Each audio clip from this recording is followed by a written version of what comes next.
믿으며 또 그것이 합당치 않거든 돌이킬 수 있는 하나님 믿음의 역사가 시간 있게 하여 주옵소서.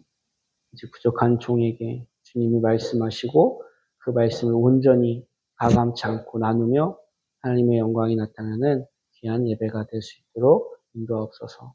성령 하나님 의지하며 예수님의 이름으로 기도합니다. 아멘. 네, 옆으로 인사하겠습니다. 당신 복 받으셨습니다. 할렐루야. 여러분들 복 받으신 사람인 줄 믿습니다. 늘 말씀드리지만 하나님을 믿는 거 아무나 믿는 게 아니더라고요. 정말 엄청난 돈을 주고 기회를 주고 뭘 한다 해도 이 마음에 내 마음이 믿어질 수 있는 이 은혜는 하나님이 주셔야 된다라는 것이죠. 여러분들 다 하나님 믿고 예수님 믿고 이 자리에 오신 줄 믿습니다. 예, 그러니까 세상에 어떤 복보다 가장 큰 복을 받은 분들인 줄 믿습니다. 그 은혜의 복이 오늘 더욱더 넘쳐나기를 축원합니다. 특별히 이렇게 오늘 먼 곳에서 함께 예배하는 우리 어린 친구도 있는데 사실 좀 어른 예배가 좀 힘들 수 있지만 너무 얌전하게 잘 예배를 드리고 있어서 너무나 기특해요. 이따 목사님 끝나고 갈 때 초콜릿 사탕 선물로 줄 테니까 예, 잘 받아가시고 오랜만에 또 이렇게 함께 예배하는 우리 성도님들도 너무나 반갑고 기쁩니다. 자, 오늘 말씀의 제목이 뭐죠? 자, 부족하였을 것 같으면 부족하였을 것 같으면 오늘 본문에 나오는 말씀의 한 구절입니다. 오늘 나단 선지자가 다윗을 찾아와서 한 이야기를 들려주죠. 한 마을에 부자와 가난한 사람이 살았습니다. 그런데 가난한 사람에게는 전 재산이고 자신의 어린 딸과 같이 여기던 암양 새끼가 있었습니다. 그럼 상상이 되세요? 그냥 그 몽골에 가면 게르라는 천막이 있어요. 거기서 이제 사람들이 목축을 하는 거죠. 근데 이제 어떤 선교사님이 얘기를 들었는데 이렇게 집안에 바구니에 과일을 이렇게 담아놨대요. 그러면 막 밖에서 놀던 아이들이 들어와서 그 과일을 막 먹는데요. 그럼 놔두고 가면 그 다음에 양들이 막 들어와서 그 과일을 또 먹는데요. 같이 사는 거예요. 네. 그 어린 짐승과 어린 아이들이 함께 그냥 어울려 사는 거죠. 네. 이 가난한 집에 이 암양도 정말 딸처럼 이렇게 같이 산 거예요. 같이 부둥켜 자고 같이 살고. 저도 어린 시절 강아지를 막 이렇게 끌어안고 개집에서 제가 집에 데려 들어올 수 없으니까 제가 개집에 들어가서 이렇게 잤던 기억이 있어요. 네. 그런데 이렇게 사랑했던 그 암양을 어느 날 부자가 오더니 부자는 양이 많을까요? 없을까요? 많죠. 자기 양이 뭐 그냥 셀 수 없을 정도로 많죠. 근데 자기 양이 너무나 아까운 거예요. 그래서 손님이 왔는데 그 손님을 대접하려다 보니까 뭐가 음식이 필요하잖아요. 그래서 그 음식을 준비하기 위해서 자기 양을 잡은 게 아니라 누구 양을 잡았어요? 옆집에 가난한 사람의 양을 빼다가 그걸 잡아서 음식을 해줬다는 거예요. 여러분, 정말 이렇게 나쁜 사람이 있을까요? 네. 다윗이 이야기를 듣다가 화가 난 거예요. 도대체 우리나라에 그런 나쁜 놈이 있냐? 도대체 그 놈이 누구냐? 라고 막 소리를 치면서 그놈은 내가 맹세컨대 죽어야 될 것이다. 그리고 그는 4배나 갚아야 될 것이다. 네, 이런 얘기를 한 거예요. 그때 나단이 뭐라고 했을까요? 그 사람이 당신입니다. 이렇게 얘기를 하는 거예요. 그 사람이 당신입니다. 이 이야기를 통해서 하나님께서 다윗에게 그가 행한 일이 어떠한 죄인지를 알려주셨어요. 다윗이 오늘 본문에서 우리가 보면 가장 다윗의 인생에서 약점이고 또 가장 정말 부끄러운 사건이 오늘 말씀 가운데 등장하는데 사실 성경에서 이 이야기가 부끄럽고 가장 약점이라면 빼버릴 수 있죠. 그런데 하나님은 그렇게 하지 않으셨어요. 이걸 말씀 안에 담아두셔서 우리 가운데 이 우리의 인생이 가장 부끄럽고 연약한 이것이 가장 완전할 수 있는 방법을 알려주십니다. 오늘 우리의 인생이 연약하고 부끄럽고 우리가 실패한 모든 것이 그냥 덮어놓고 잊혀버리고 싶은 이야기가 주님 안에서 가장 완전하고 가장 귀한 삶으로 우리를 변화시키는 은혜가 있는 줄 깨닫는 귀한 시간 되기를 축복합니다. 자, 이 이야기 속에 담겨진 이 비유, 어떠한 사건이 있었길래 이러한 비유를 들려주셨죠? 네, 다윗이 이제 한 나라의 왕이 됐어요. 그동안 사울 왕에게 맨날 쫓겨다녔잖아요. 내가 너 왕이 되지 못하게 내가 죽일 거야. 막 그러면서 쫓아다니는 그 모든 시절을 인내하고 사울을 죽일 수 있었지만 그를 용서하고 그런 믿음으로 정말 잘 버텼습니다. 그 귀한 믿음으로 하나님이 다윗을 왕으로 세워주셨어요. 대단한 믿음이죠. 여러분을 죽이겠다고 맨날 쫓아다니는 사람을 그런 사람을 여러분을 한 방에 그냥 먹일 수 있는 기회가 왔을 때 여러분들 그 사람을 이렇게 높여주고 그를 용서해주고 그를 다시 살려주고 이럴 믿음이 있기를 축복합니다. 예. 그럴 자신 있냐고 물어보지는 않을게요. 다들 고개를 숙이시더라고요. 이런 질문을 하면. 예. 저 또한 그래요. 그런데 우리가 그런 믿음을 구해야 되겠죠? 다윗은 그랬어요. 아무튼 그랬어요. 그래서 왕이 됐어요. 늘 전장에 나가서 앞장서서 적군들과 싸웠어요. 그런데 이제 그가 암몬과의 전쟁에 있어서는 이제 자기는 나가지 않고 병사를 내보냈어요. 그리고 자기는 왕궁에서 다윗 성에서 이제 쉬고 있었죠. 이제 저녁이 되고 초저녁이 되고 잠을 자는데 잠을 잘 수가 없는 거예요. 왜? 자기의 군사들은 저 적진에서 싸움을 하고 있는데 혼자 편히 잠을 잘 수가 없는 거죠. 정말 이 마음이 얼마나 귀해요. 그죠? 목사가 맨날 교회에서 말씀 보고 이러고 있지만 늘 마음은 어디에 있을까요? 성도님들의 삶에 있는 거예요. 우리 성도님들 오늘 뜨거운 태양빛에서 고생하고 있겠지. 오늘 또 열심히 또 일을 하고 있겠지. 또 각자의 사업장에서 또 수고하고 있겠지. 마음을 쓰면서 뭐 할까요? 기도하는 거죠. 하나님 그들에게 힘을 주시고 은혜를 주시고 지켜주십시오. 여러분 다윗에게 그런 마음이 있었던 거죠. 선한 마음. 예, 백성들을 헤아릴 줄 아는 마음. 그런 마음으로 왕궁에서 이렇게 지내고 있는데 잠이 안 오니까 이제 왕궁 뜰에 나갔어요. 다윗성이 예루살렘에서 가장 높은 지역에 건축되었다고 해요. 그러니까 그 예루살렘 밑에 있는 마을들이 다 보이는 거예요. 하필 가장 가까이에 있는 우리아의 집에 집을 보게 됐는데 그 집에 우리아는 지금 적장에서 지금 싸고 있는 아주 다윗의 충성스러운 군인이었어요. 그냥 아내는 이제 집에 남겨두고 이제 적진에서 싸우고 있는데 아내가 그날 그 밤에 목욕을 하고 있었던 거예요. 다윗이 그걸 우연치 않게 보게 된 것이죠. 너무 깊게 상상하지 마십시오. 그러면 다윗의 마음에 여러분 방금 전까지 다윗은 어떤 마음이었어요? 뭔가 막 음란한 마음이 올라오고 그냥 죄를 지어야 되겠다고 죄에 대하여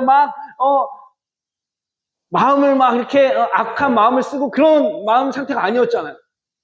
다윗은 순전하고 정직하고 올곧게 하나님을 사랑하는 마음으로 그 시간까지 거기에 있었단 말이죠. 근데 한순간에 그 의도치 아니하는 한 사건을 만남으로써 그의 인생의 가장 큰 치명적인 사건을 벌이게 되죠. 이게 바로 밧세바를 보고 나서 여러분 볼 수 있어요. 실수로 볼 수 있죠. 네. 저도 목욕하고 있으면은 막 실수로 막 동네 분들이 와가지고 목사님께서 목 확 열어요. 그러면 어머나 깜짝이야 막 이럴 때 있어요. 예, 실수 있어요. 근데 다윗에게 있어서 그 실수 가운데 그걸 계속 생각했다는 거죠. 그걸 잊어버리고 못 본 척하고 다시 주님께 마음을 돌리면 되는데 그 마음을 주님께 두지 않고 그 여인에게 계속 마음을 썼다는 거죠. 결국 다윗은 사람을 시켜서 그 여인을 데려오게 합니다. 누군지 알아보게 하고 그 여인이 누군지를 알아보면서까지 데려오게 합니다. 그냥 혼자 사는 누구누구의 딸입니다. 결혼 안 한 누구 딸입니다. 그럼 데려서 결혼하면 누가 뭐라 그래요? 근데 충성스러운 우리아의 아내라는 분명한 정보를 듣고도 그 아내를 데려오게 합니다. 그 아내를 데려와서 같이 동침하고 결국 아이를 낳게 되죠. 이 소식을 다윗이 듣죠. 이거를 여러분 수습을 하고 싶은 마음이 얼마나 컸을까요? 죄는요, 계속 끊임없이 감추려고 하는 본성이 있습니다. 여러분, 아담이 제일 먼저 선악과를 먹고 한 행동이 뭐예요? 네, 숨었습니다. 두려워서 숨었습니다. 죄의 본성은요, 숨기려고 하는 거예요. 드러나지 않으려고 합니다. 그런데 놀랍게도 여러분, 하나님은 끝까지 그걸 드러내십니다. 왜요? 정죄하시려고? 너 그거 하지 말라 했지? 너 왜 그렇게 했어? 이렇게 하시는 분이 아니시랍니다. 하나님이 그 죄를 드러내실 때는 뭐 하시려고 그러시는 거예요? 회복시키시려고. 용서하시고 회복시키려고 하십니다. 그러니까 회개가 얼마나 중요한 거냐면 감춰져 있으면 반드시 그 감춰진 죄의 문제는 어떻게 될까요? 여러분의 삶 가운데 문제를 그냥 꾹꾹 눌러놓고 그냥 무시하고 감춰뒀어요. 그게 그러면 그대로 그냥 없어지고 자연스럽게 해결될까요? 언젠간 그게 터지게 되어 있어요. 하나님 앞에 가지고 나올 때 그 모든 것들이 해결될 수 있는 것이죠. 근데 다윗은 너무나 그 삶 가운데 한 번도 경험하지 못했던 죄의 문제 앞에 본성대로 반응한 거예요. 죄인의 본성대로. 자기 안에 그런 일이 있을 거라는 꿈도 꾸지 못했던 다윗도 사실 본성대로 죄를 감추려고 일을 벌입니다. 그것이 바로 우리아를 적군의 가장 앞에 세워서 적군에 의해 죽게 만드는 것입니다. 살인 교사를 벌여서 살인을 저지른 것이죠. 결국 혼자 된 바세바를 궁으로 데려다가 아내를 삼고 그 아이를 출산합니다. 결국 그 아이는 하나님께서 다시 데려가시죠. 자, 이 사건을 하나님께서 그냥 두지 아니하시고 나단을 보내셨어요. 나단 선지자야, 가서 왕에게 이렇게 얘기해라. 여러분, 한 나라의 왕, 이 당시만 해도 이런 고대의 왕은요, 그냥 하나님과 동급이었어요. 엄청난 권력이었어요. 그냥 사람 죽이고 살리는 건 일도 아니었단 말이죠. 나단 선지자가 하나님의 말씀을 더욱더 귀히 여기고 하나님을 두려워하고 사람을 보지 않냐. 다윗에게 가서 그 하나님의 뜻을 전하죠. 그 이야기가 바로 우리가 읽은 본문의 이야기였습니다. 여러분, 성경을 읽을 때 다윗이 그 이야기를 들을 때 누구 이야기로 들었어요? 자기 마을에, 자기 나라에 있는 누군가의 다른 사람 이야기로 들었다는. 여러분, 하나님의 말씀을 들을 때 이 말씀은 누가 들어야 되는 말씀일까요? 내가 들어야 되는 말씀. 이 말씀은 누구에 대한 이야기일까요? 나에 대한 이야기. 다윗은 하나님과 관계가 끊어지고 죄를 숨기고 나니까 하나님이 주시는 말씀. 나단 선지자가 왔으면 나단 선지자의 말을 하는 걸까요? 하나님의 말을 하는 걸까요? 하나님의 말씀을 하는 거잖아요. 근데 자기에게 하시는 말씀인지 깨닫지 못하는 거예요. 죄는 하나님의 말씀을 나에게 주시는 말씀으로 듣지 못하려. 이게 내 얘기인지를 못 알아듣게 하는 게 죄의 문제입니다. 나단의 이야기를 듣고 다윗은 화를 냅니다. 도대체 어떤 놈이 그런 놈이 있냐. 죽어야 한다. 그리고 4배나 갚아야 된다. 다윗은요, 너무나 하나님의 율법을 철저히 알고 있던 사람이에요. 네.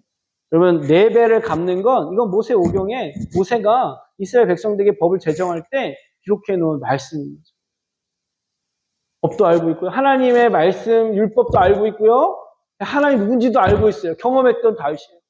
그런데 그 하나님의 말씀이 지금 나에게 주신 말씀인 걸 모르고 있는 거죠.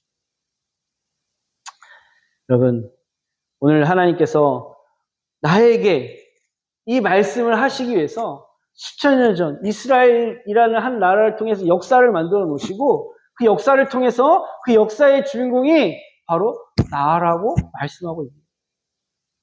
여러분, 이 해송교회를 이곳에 만들어 놓으시고 하나님의 말씀을 듣게 하신 이유가 바로 여러분들, 바로 나에게 하나님께서 말씀하고자 이곳에 하나님께서 계획하신 일들을 하시는 거라는 것이죠.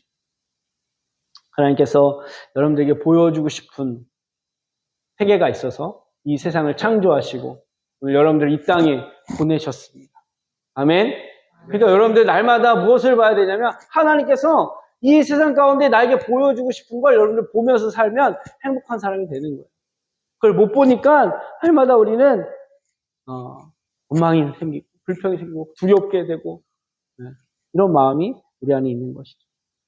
하나님이 우리에게 보여주고 싶은 걸 보게 되고 들려주고 싶으신 걸 듣게 되는 놀라운 은혜가 있기를 주님으로 축복합니다. 여러분 5절 말씀에 5절 6절 보니까 다윗이 소리를 치죠. 다윗이 그 사람에게 말미암아 노하여 나단에게 이르되 다윗이 나단에게 이르되 여호와의 살아계심을 맹세하는 이 일을 행한 그 사람 마땅히 죽을지어라.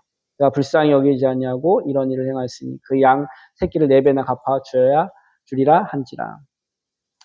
아까 말씀드린 다윗은 다 알고 있었어요. 하나님의 법대로 어떻게 처리해야 되는지. 이게 똥인지 된장인지 다 알아요. 그런데 문제는 내가 똥인 거, 내가 된장인지를 모른다라는 우리 자신. 항상 말씀의 적용은 나에게 주어져야 된다는 걸 우리는 기억해야 됩니다.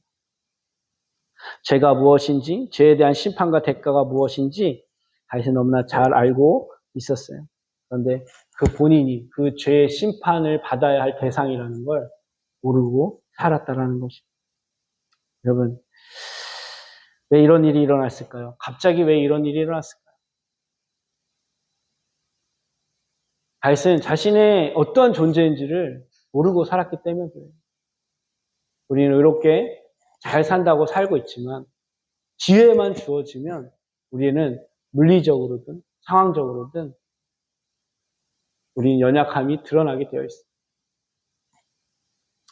제가 한번 그걸 여러분들에게 설명을 해볼게요. 여러분, 돈이 부족하거나 힘이 부족하거나 능력이 부족하거나 시간이 부족하거나 생각이 부족하거나 말이 부족하거나 행동이 부족하거나 관계가 부족하거나 대화가 부족할 때 여러분 어떤 감정이 드세요? 여러분 스스로가 이런 부족함을 느끼거나 아니면 누군가가 이런 부족함이 느낄 때 상대방이 이런 부족함을 느낄 때 여러분들은 그 상황에서 정서상 어떤 감정을 느끼게 되나요? 평안하다, 즐겁다, 훌륭하다. 상대방의 부족함, 나의 부족함, 물리적으로든 어떤 우리의 인격적으로든 부족한 점이 드러날 때 여러분들은 정서상 어떤 감정이 드실까요? 행복할까요? 지금 설교 말씀이 부족하다고 느끼시는 것 같아요. 그래서 좀 피곤하다 이렇게 생각하시는 분들이 있는 것 같아요. 여러분 대부분 사람들은 불행하다고 생각합니다. 여러분 돈이 부족해. 통장을 딱 열었는데 100원 딱 찍혀있어. 여러분 행복해. 와 100원씩이나 들어있어. 옛날 광고에 보니까 물잔에 딱 이렇게 보여주면서 물이 요만큼 차있어요. 근데 어떤 사람들은 이거밖에 없네 이렇게 얘기해요. 근데 어떤 사람은 이만큼이나 있네 이렇게 얘기를 하더라고요. 자, 각자 보는 관점에 대해서 그게 충분한 사람도 있고 어떤 사람은 부족한 사람이 있어요. 그런데 이만큼이나 있네 이렇게 말하는 사람을 충분하다 이만큼이나 있네 이런 사람을 저 사하라 사막 한가운데 한 일주일 넣어놔보세요. 자 요만큼 있네 라고 충분하다고 여길까요? 우리는 상황에 따라서 이렇게 바뀔 수밖에 없는 연약한 자예요. 지금은 형편이 되고 상황이 되니까 이만큼 있네라고 말할지 몰라도 그의 삶 가운데 어떤 역경이 오고 문제가 발생하면 그 전에 그만큼이라고 그걸 충분하다고 여겼던 그 사람조차도 이거밖에 없어. 큰일 났어. 내 삶의 위기야. 라고 좌절하고 원망한다. 저는 개인적으로 저희 아내 사모님이 참 부족한 게 많다라고 생각하면서 살았어요. 네. 여러분들 안 그러시잖아요. 그죠? 여러분들. 그래서 아내에게 불만과 불평을 하고 막 힘들게 했죠. 이것도 해야 되고 저것도 해야 되고. 다른 사모님과 비교도 하고 저런 사람이 진짜 사모님이 됐어야 되는데 막 이런 생각도 해보기도 하고 내가 저렇게 훌륭한 사람이랑 결혼했으면 저분이 사모님이 됐으면 내가 목회를 좀 더 잘하지 않았을까? 막 이런 생각도 해보기도 했죠. 그런데 이것이 얼마나 위험한 생각인지 오늘 본문에서 말씀해 주십니다. 혹시 여러분 중에도 저런 사람이 내 아내였으면 저분이 내 남편이었으면 훨씬 내가 행복했을 텐데 라고 생각해 본 적이 있다면 오늘 저 말씀을 통해서 한번 진리를 깨달으시기를 축복합니다. 오늘 본문은 다윗이 우리아의 아내 바세바를 간음하고 임신한 사실을 알게 되고 충신이었던 우리아를 전쟁터에서 죽게 만들었어요. 그리고 결국 바세바를 아내로 뺏어왔죠. 하나님은 이 사건을 그냥 덮어두시지 않았습니다. 나단 선지자를 보내서 책망하시고 오늘 우리의 말씀의 제목처럼 이렇게 말씀하세요. 만일 그것이 부족하였을 것 같으면 내가 네게 저것을 더 주었으리라. 여러분, 하나님께서 다윗에게 무엇을 주셨길래 이것저것도 부족했으면 더 좋겠다 라고 말씀하시고, 먼저 7절부터 우리가 8절 말씀을 보면 다윗이 하나님께 무엇을 받았는지 설명하고 있어요. 나단이 다윗에게 이르되 당신이 그 사람이나 이스라엘 하나님 여호와께서 이와 같이 이르시기를 내가 너를 이스라엘 왕으로 기름 붓기 위하여 너를 사울의 손에서 구원하였고 내 주인의 집을 내게 주고 내 주인의 아내를 내 품에 두고 이스라엘과 유다 족속을 내게 맡겼느니라. 만일 그것이 부족하였을 것 같으면 내가 저것을 더 주었습니다. 지금 하나님께서 다윗에게 준 것에 대해서 말씀하고 있어요. 뭘 줬어요? 첫 번째로 이스라엘 왕으로 택해 주셨습니다. 이 일을 위해서 다윗을 죽이려고 했던 사울의 손에서 항상 지켜주셨어요. 항상 지켜주셨어요. 보호해 주셨어요. 그러면 하나님께서 여러분들의 인생을 이렇게 다윗처럼 지켜주시기를 간절히 소망합니다. 무엇보다 다윗의 마음에 사울을 향한 그런 분노나 복수심의 마음이 괴롭지 않도록 날마다 하나님의 은혜와 성실을 베풀어 주셨다고 고백하고 있어요. 여러분, 그 하나님이 지켜주신 거 지켜주셨는데 마음엔 늘 사울에 대하여 불편하고 막 미워하고 막 그 분노로 내가 저걸 어떻게 죽여 막 이렇게 산다면 여러분 그게 행복할 수 있을까요? 행복하지 않죠. 상황은 하나님이 도와주셔서 막 돈이 막 엄청 벌려요. 막 내가 하는 일이 다 잘 돼. 근데 마음에는 늘 원망과 불평이 가득해. 사람에 대한 분노가 있어. 그러면 그건 행복할까요? 그렇지 않죠.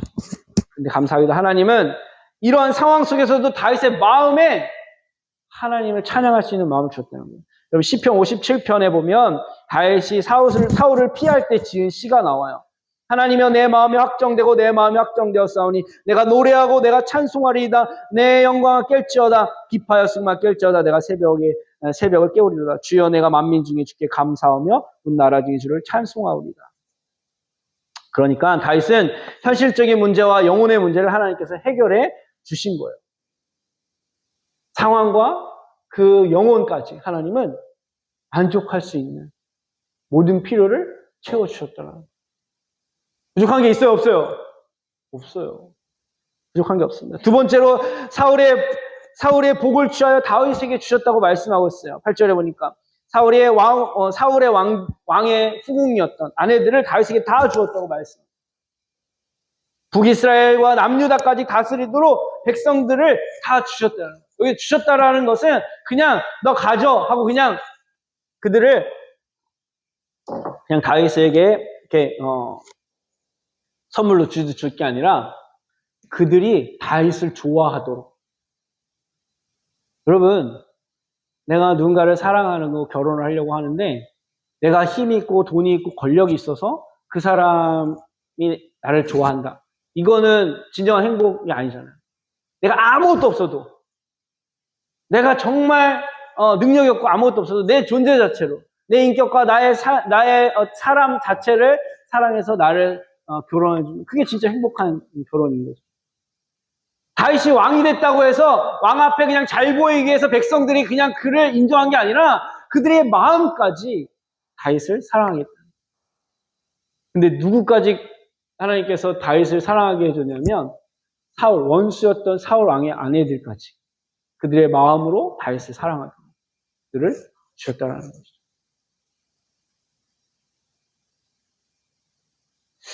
정말 하나님은 모든 조치를 취하여 주셨습니다. 다윗에게 아무것도 부족함이 없도록 모든 것을 허락해 주신 거예요.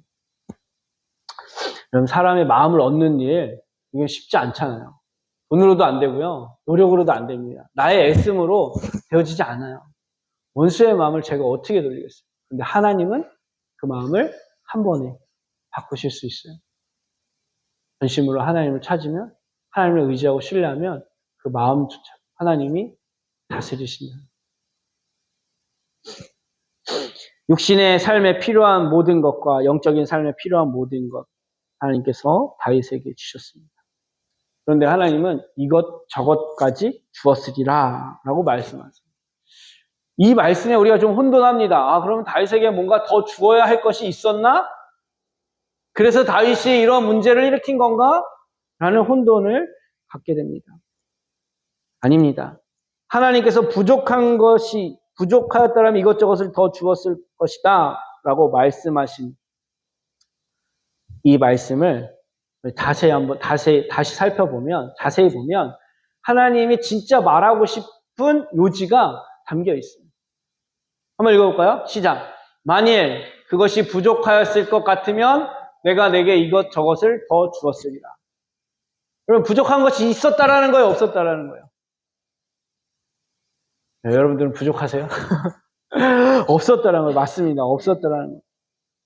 만일이라는 가정법을 쓰셨어요. 지금 부족한 것이 없어요.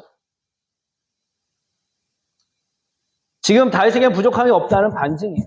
하나님은 다윗에게 처음부터 가장 완전한 모든 것을 주셨어요. 이것저것이 필요하지 않는 삶을 이미 허락하셨다라는 것입니다.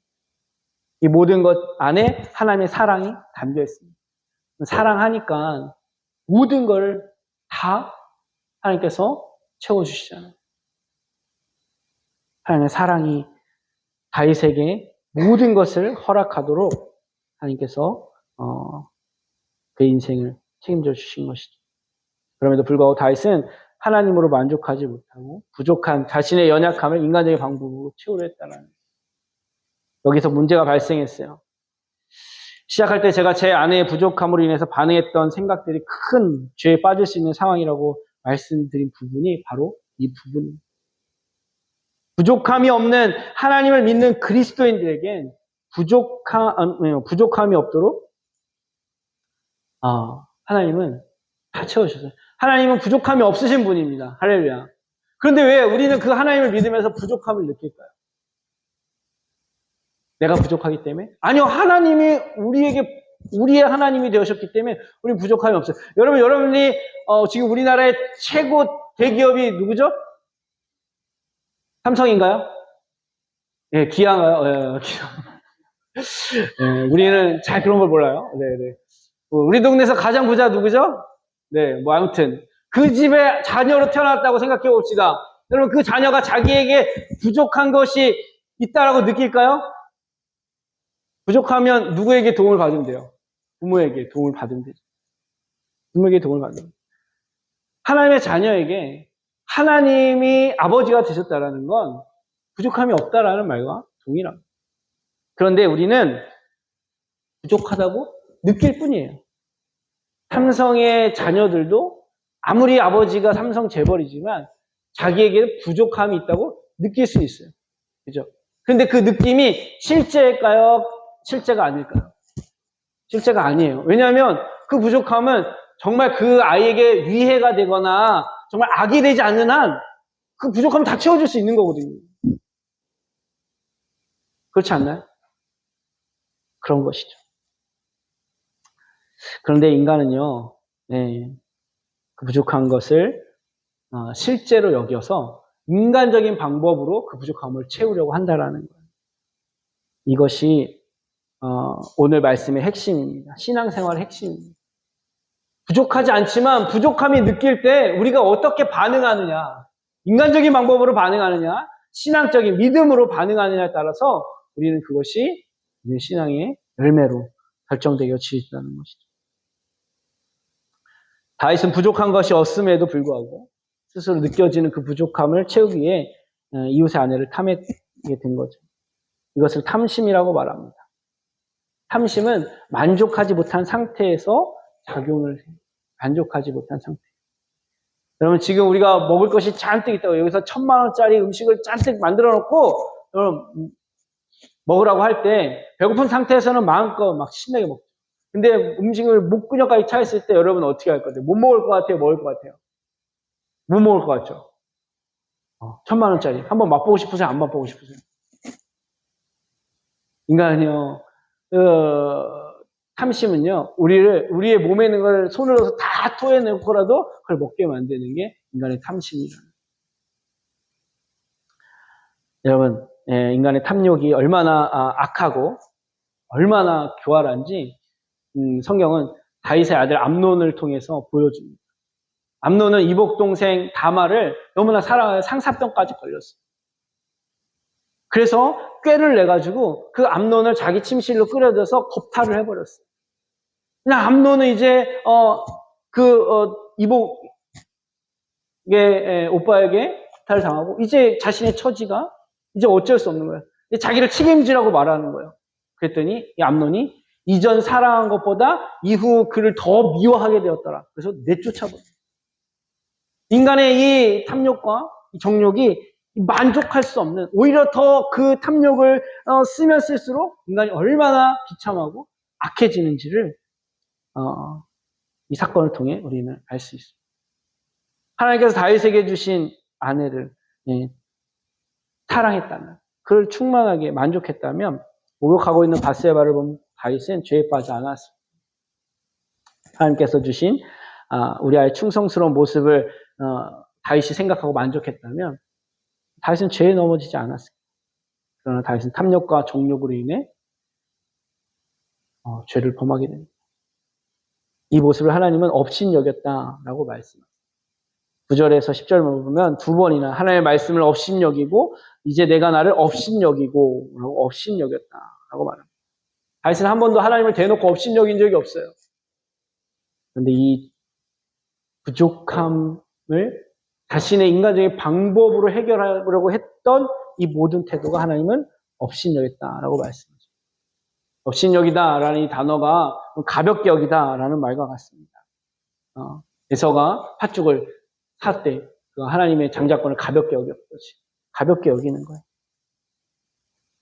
여러분, 하나님이 생각하시는 것과 내가 생각한 것이 다를 때 하나님은 우리의 생각을 업신여긴 죄로 보신다라는 거예요.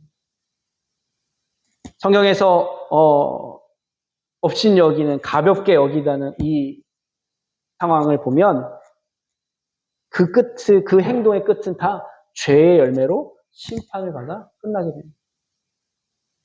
진실한 그리스도인은 부족함을 느낄 때 믿음으로 반응해야 되는 거예요. 자신의 연약함을 인정하고 하나님의 도움을 구해야 합니다. 왜요? 하나님은 부족하지 않고 완전하시기 때문에. 바로 그게 십자가의 사랑입니다. 내가 죽어야 할 십자가에 예수님의 아들 내어주셔서 그 사랑의 힘으로 우리는 무엇을 얻었냐면 예수 생명을 얻었습니다. 여러분, 예수님의 생명을 안에 있으면 부족한 것이 없는 삶을 살아가게 되는데, 부족한 것이 느낄 때 우리는 그 예수의 생명 안에서 승리하는 삶을 살아가게 되어집니다. 다윗은 예수님의 그 구속의 사건이 있기 전이라 그가 하나님의 은혜를 얻어서 회개하고 돌이켰지만 그는 그의 죄값을 치러했어요. 대가집을 있었어요. 죄에 대한. 그래서 그 아들이 죽었죠. 그런데 우리 예수의 생명 안에서 우리의 죄를 다 담당하신 예수님 안에서 우리는 진심으로 회개할 때 우리는 우리의 죄를 다 예수님이 감당하셨기 때문에 우리는 온전히 회복되어지는 삶을 살아가는 거예요. 더 중요한 건 다윗은 그 죄를 이길 수 있는 능력이 없었지만 예수의 생명 안에 살아가는 사람들은 그 죄를 이길 수 있는 능력이 있더라고요. 그래서 우리는 하나님의 완전하신, 부족함이 없는 하나님께 도움을 구해야 되는 거예요. 예수의 생명을 받은 사람들은 믿음으로 반응할 수 있는 거예요.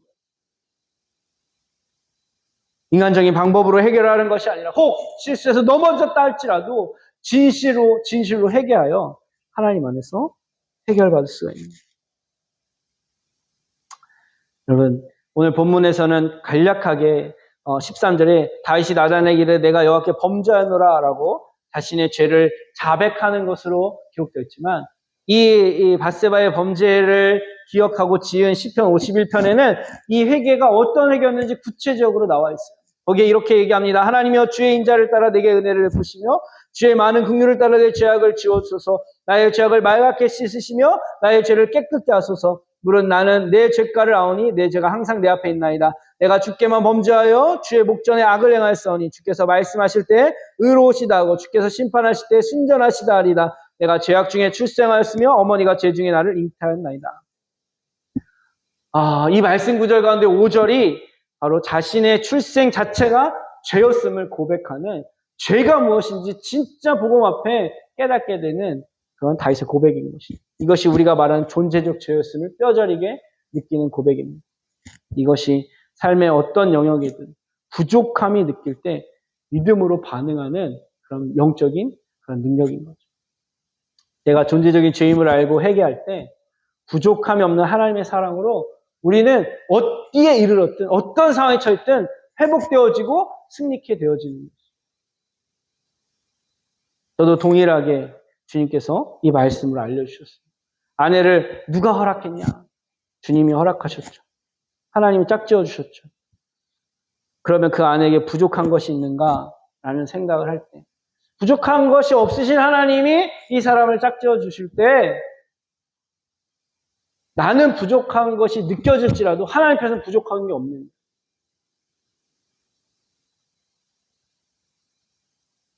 그러나 인간적으로 느껴지는 그 감정에 인간적으로 반응할 때는 가정에 문제가 생기더라고요. 어려움이 생기더라고요. 그런데 주님은 부족한 것이 없으신 그 하나님은 믿음으로 하나님 앞에 나아가서 예수의 생명 안에서 그걸 믿음으로 바라보게 될 때 그 부족한 것을 그냥 부족하기에 인간적으로 반응하는 것이 아니라 믿음으로 반응할 수 있도록 하나님이 은혜를 베풀어 주시는 거예요. 용납하게 하시고 인내하지 못하고 감싸주지 못한 내가 오히려 회개하게 하시는 거예요. 아내의 부족함을 더 위해 기도하게 하시고 온전할 수 있게 바라보게 하시는 거예요. 부족한 것만 있겠어요? 온전한 것도 있을 거 아니에요. 잘하는 것도 있을 거 아니에요. 근데 사람이 이 인간적으로 반응하면 이 잘하는 것보다 부족한 것만 더 크게 보이는 거예요.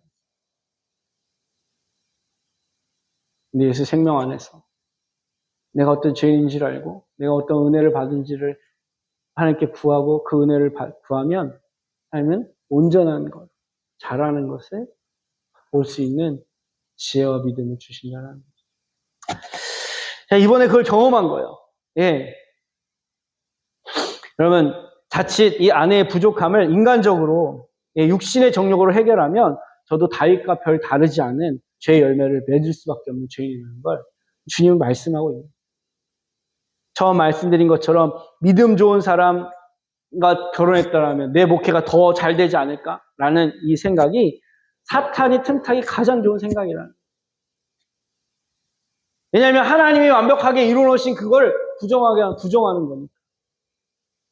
언제든 환경과 상황이 주어지면 다윗처럼 죄에 넘어질 수 있는 생각을 끊임없이 사단은 우리에게 넘겨줘. 야, 이거 먹으면 영원히 죽지 않아. 선악과를 내밀듯이. 우리에게 그러한 여러 가지 케이스들을 만들어 놓고 생각하게 하는 거죠. 하나님의 완전하신, 부족함 없으신 하나님을 마치 부족한 것처럼. 너가 다른 상황에 됐다면 너는 더 좋아질 거야. 좋을 거야. 더 이득을 얻을 거야. 이렇게 우리를 혼란시킵니다.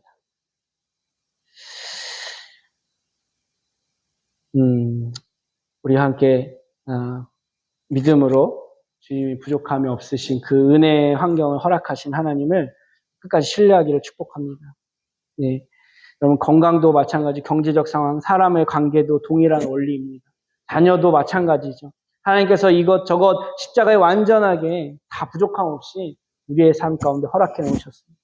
내가 지금 겪고 있는 모든 상황들을 믿음으로 반응할 수 있도록 부족하다고 느껴질 수 있습니다. 그러나 그것이 결론이 아닌 거예요. 그걸 육신으로 인간적인 생각으로 반응하지 않고 믿음으로 부족하지 않는 하나님의 뜻 가운데로 살아가기를 결단한다면 다윗과 같이 넘어지지 않아 이길 수 있고 그가 넘어졌더라도 회개해서 하나님께 돌이키되 그 죄값을 하나님께서 예수 그리스도의 십자가에 감당케 하여 주셔서 우리 안에 온전한 회복을 이루어 주신다는 겁니다.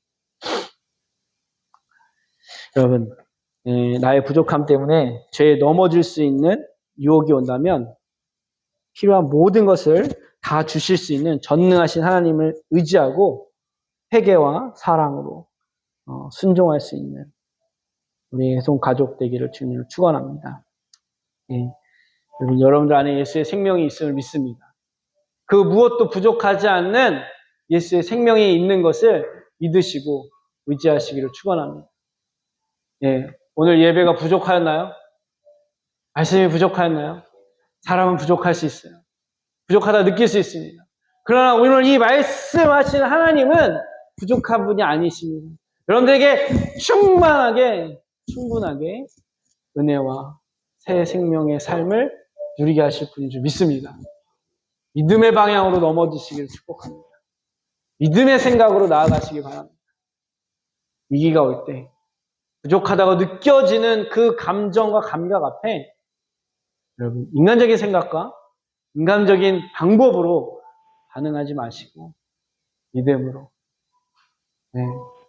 하나님은 부족함이 없으십니다. 완전하신 분이다. 저는 믿음으로 승리하는 우리 성교회 성도님들 또 저 그렇게 되기를 축원합니다. 함께 기도합시다. 하나님 참 부족한 세상 연약한 저희들입니다. 부족한 것이 많아 보이는 이 세상. 그러나 하나님이 이 세상을 창조하실 땐 그 무엇도 부족한 것이 없이 창조하셨습니다.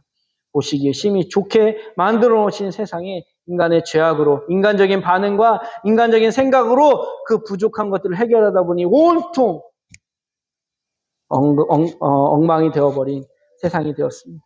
이제 하나님 그 세상에서 우리는 믿음의 눈으로 완전하게 만들어 오신 이 세상 가운데 하나님을 신뢰하며 그것들을 회복시키는 하나님의 축복의 통로로 살아가고자 합니다. 하나님 위기가 올 때, 어려움이 올 때 우리 안에 예수 그리스도의 생명, 온전함을 바라보며 하나님 이기게 하시는 승리를 맛보는 삶이 되게 하여 주옵소서.